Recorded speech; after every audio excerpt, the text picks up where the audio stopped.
देवेंद्र फडणवीस यांनी सभागृहामध्ये जे वक्तव्य केलं त्यामध्ये तथ्य आहे की मी त्यांच्याशी संपर्कात होतो. त्यांना विनंती केली की 14-15 वर्षाच्या मुली ज्या पकडण्यात आलेल्या आहेत त्यांना सोडण्यात यावं.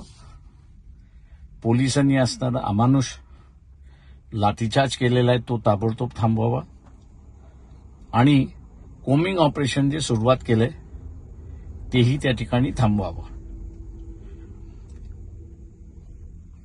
देवेंद्र फडणवीस माजी आणि आयजी यांचा कॉल झाला हेही बरोबर आहे. आयजीने मी लक्ष घालतो असं त्या ठिकाणी म्हटलं. आज जे देवेंद्र फडणवीस यांनी वक्तव्य केलं की आयजी आणि एसपीने सांगितलं की कोमिंग ऑपरेशन झालेलं नाही.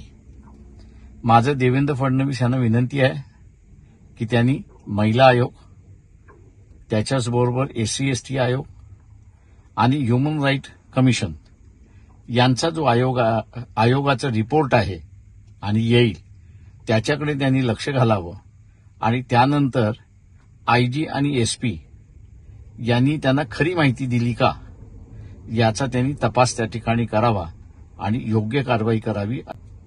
कोमिंग ऑपरेशनमध्ये काही जणांची घरं तोडण्यात आलेली आहेत. घरात घुसून मारण्यात आलेला आहे. एका 1.25 महिन्याची बालतीन झालेल्या महिलेला सुद्धा मारण्यात आलेला आहे. अशा सगळ्यांची असणारी चौकशी एसपी आणि आयजी मार्फत नाही तर इतर कमिट्यांमार्फत त्यांनी करावी अशी त्यांना विनंती करण्यात येत आहे. त्या सगळ्यांना कॉम्पन्सेशन सुद्धा द्यावं अशी विनंती.